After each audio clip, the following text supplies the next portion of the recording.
Repo rate 4% और reverse repo rate 3.35% रखा गया है।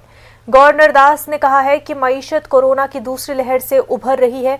सप्लाई और डिमांड का तवाजुन बिगड़ गया है, जिसे बतदरीज दुरुस्त किया जा रहा है। रिजर्व बैंक ऑफ इंडिया ने माली साल 2021-22 के लिए जीडीपी की शरह नमो का तखमीना 9.5% बरकरार रखा है। शक्तिकांत दास ने कहा कि जुलाई में इक़्तिसादी सूरत हाल जून की नस्बत बेहतर थी। इसके साथ उन्होंने ये भी कहा कि कोरोना की तीसरी लहर के हवाले से चौकन्ना रहने की जरूरत है। It noted that economic activity has broadly evolved on the lines of the MPC's expectations in June, and the economy is recovering from the setback of the second wave. Accordingly, the MPC decided to retain the prevailing repo rate at 4% and continue with the accommodative stance with all its nuances.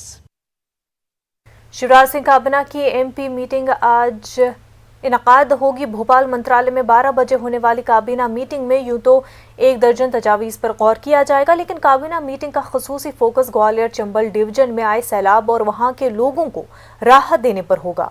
काबीना meeting में सैलाब मुतासरीन को राहत देने, इलाके की तामीर नौ, मुतासरीन घर, फसल और इमलाक को हुए नुकसान को तखमीना लगाने के लिए वज़ीर आला ने मीटिंग में महकमे रेवेन्यू, महकमे दाखिला, महकमे सेहत, महकमे PWD, PHE के वज़रा के साथ इन महकमों के सेक्रेटरीज को भी मीटिंग में तलब किया गया है। वाज़ेह है कि वज़ीर आला शिवराज सिंह अब तक 2 बार सैलाब मुतासरा इलाकों का दौरा कर चुके हैं।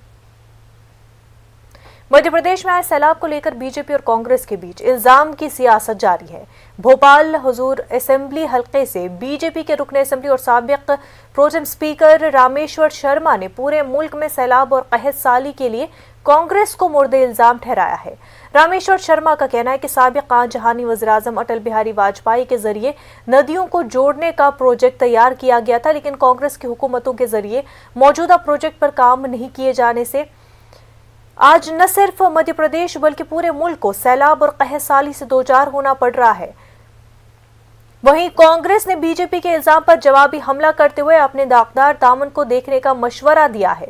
मध्य प्रदेश कांग्रेस मीडिया सेल के इंचार्ज जीतू पटवारी का कहना है कि जब शिवराज और उनके वजीरों को काम की जरूरत थी, तब सभी लोग बंद कमरों में मीटिंग, फोटो सेशन में मसरूफ थे। हुकूमत के जरिए वक्त पर काम किया गया होता तो इलाके में इतनी बड़ी तबाही नहीं आती। शिवराज हुकूमत में बदनवानी कितनी है उसे बताने के लिए सैलाब में बह जाने वाले 6 पुल देखे जा सकते हैं। पूरे देश में बाढ़ की और सूखा की वजह ही कांग्रेस है, और उसका कारण मैं आपको बता दूं कि श्रीमान अटल बिहारी वाजपेयी लाए थे नदी जोड़ो अभियान, और अगर उस समय उस प्रस्ताव पर काम हो जाता तो ना अधिक वर्षा से कोई क्षेत्र बाढ़ प्रभावित होते और ना कम वर्षा से सूखा क्षेत्र घोषित होते।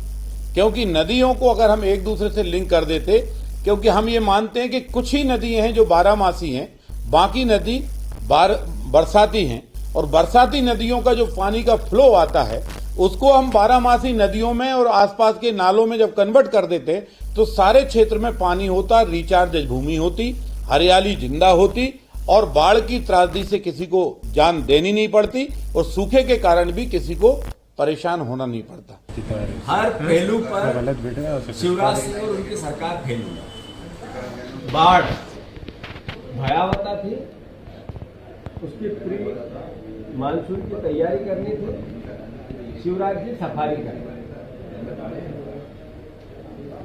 आज तक कभी टेलीविजन पे मैंने नहीं देखा कि कोई नेता रेस्क्यू करते हुए अपने वीडियो बनवाते हैं, रेस्क्यू होते हुए अपने वीडियो, विजुअल और फोटो खिंचवाया।